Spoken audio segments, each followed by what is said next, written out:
Hey guys, it's day 3 and we are at Mount Arbel. Daniel, do you want to explain to them what Mount Arbel is? Well, Mount Arbel is a mountain that overlooks the Sea of Galilee. It's got an amazing view, but historically there are two things about it. At one point Herod led Roman troops here to essentially take out a group of rebel Jews. They were hiding in caves on the cliff face, and they essentially burned them out and killed them all.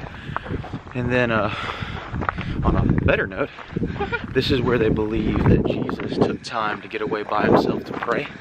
It says he went to a desolate place that overlooks the Galilee, and this is it. Yep. It's beautiful.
How great thou art, how great thou art. It seems my soul, my Savior, got to thee.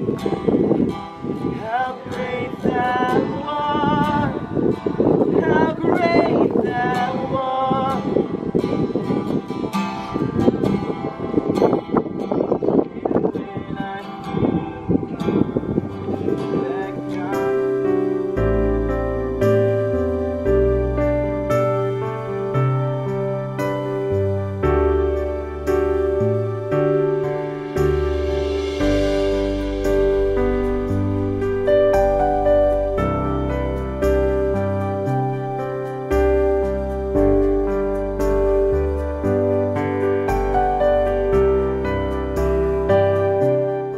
Alright Daniel, so what is this place?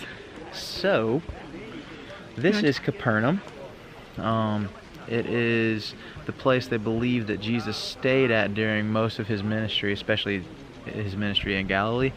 There's a church over here, it's a Catholic church built over an old house.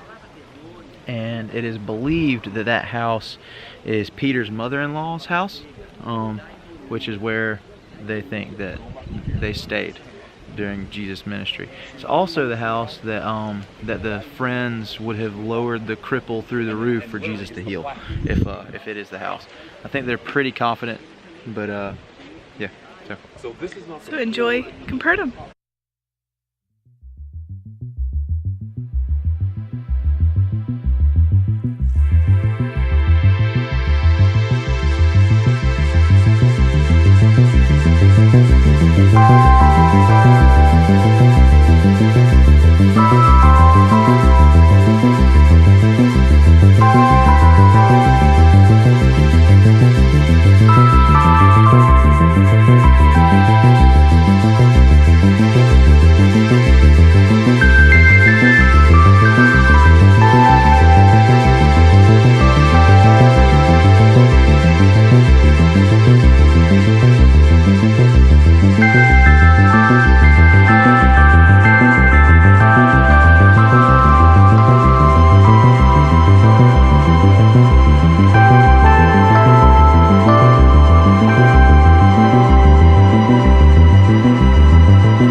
information time from Daniel. All right, Daniel, where are we? Okay, we are at Caesarea Philippi, and Caesarea Philippi is a place in Scripture that Jesus went with the disciples, and he took them here, and then when he got here, he started to ask them who everybody was saying he was. And they were like, oh, some say you're Elijah, some say you're Jeremiah. He's like, hey, who do you say I am? And then Peter's like, you're the Christ, you're the Son of the living God. And that's when he renames Peter's like, yeah, you're right, and I'm gonna call you Peter, because his name was originally Simon, so I'm gonna call you Peter, which means pebble. And he says, on this rock I'll build my church. Well, this is cool because this place right here was a pagan shrine to the god Pan, and they believed that this cave right here was the gates of Hades, which was the gates to the underworld, and they believed that the river Styx, which was the river to the underworld, flowed somewhere in it. And what they did, they had a lot of pagan rituals, like they threw infants into the cave, believing that that sacrifice would benefit them in some way. They would have orgies here, and all of it just terrible pagan practices. And what Jesus was saying was, you're Peter, so you're a pebble, and on this rock I will build my church, and the gates of Hades will not prevail against it. So it's really cool. Yeah, really cool. Hopefully you got all that. But enjoy some views.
I'm here in Israel.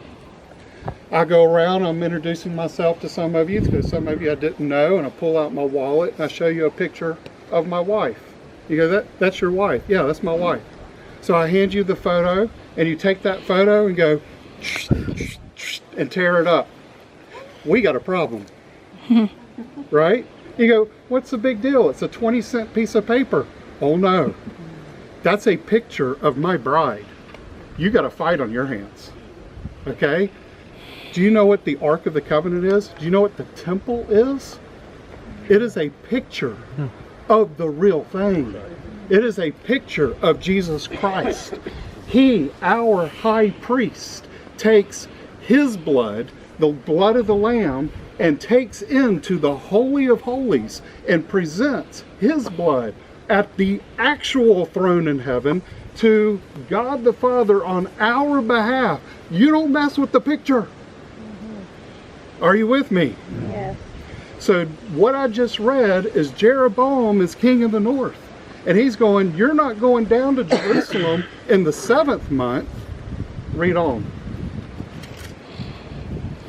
Now, verse 30, let's see, I'll start back at 30. Now this thing became a sin, for the people went to worship before the one as far as Dan. And he made houses on high places and made priests from among them all the people who were not of the sons of Levi. Okay? That's what, like the stones that she mentioned earlier.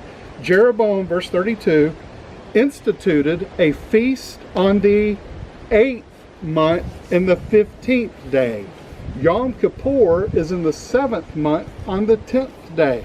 There are 7 major feasts talked about in Leviticus 23. Jeroboam came in and says, I'm creating my own. Do you see the picture getting messed with? Mm-hmm. I'm going to create my own. 8th month, 15th day. And he set up altars, and he said, you come to my temple, and you sacrifice to my gods, instead of going to Jerusalem and sacrificing to the God. Anybody got a problem with this? God sure did. Yeah. Okay? Now, in 586, when the Babylonians came through the 3rd time, they destroyed Solomon's temple. So this is years later, destroyed Solomon's temple. And then Herod, Zerubbabel first, and then Herod rebuilt the temple in the 1st century, and then it was destroyed by Titus in 70 AD. Everyone with me? Okay, so the temple now is gone. When we go to Jerusalem, you'll see the retaining wall, the western wall, or part of it. And so you'll see where the area where the temple once stood. You won't see an altar. It's gone.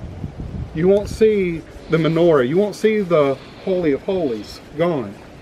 Are you with me? What you see right there is Jeroboam's altar. Now this is a cult. This is a false religion, but he created it at the same dimensions and size as Jerusalem to make a fake Jerusalem temple. So we are looking at the remains of the fake temple up north, copied based on the real temple in the south that we can't get to because it doesn't exist anymore. This is the occult site. This is the Dan place where they would have sacrificed. Now what they did in the park is they created these metal pieces on top of the stones where that once was, so that you can see the shape, size, and how big the altar was. This is a picture of the picture, which is a picture of the real thing. You get it? And the real thing is Jesus. And the real thing is Jesus. This being 3,000 years ago that we're talking about right here on the spot. Now that's just stinking cool. Are you with me here? Folks, we don't follow quote unquote Old Testament law. That's the picture that paints us the picture of who Jesus really is. We follow a real risen Savior, the real thing. We can see who he is in the Old Testament. We can't understand who he is without the Old Testament. But that's just the picture. We get the real thing.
Archaeological miracle. We thought that the Romans are the people who invented the arches. Till we found this. This is 1700 before Christ. And this is a triple arch. One after the other, a gate built of arches. So it's not the Romans who invented the arches. It was way before them. Okay, the Canaanites did. And why we call it Abraham? Because in the Bible it says that Abraham, after he saved Lot, he chased them till death.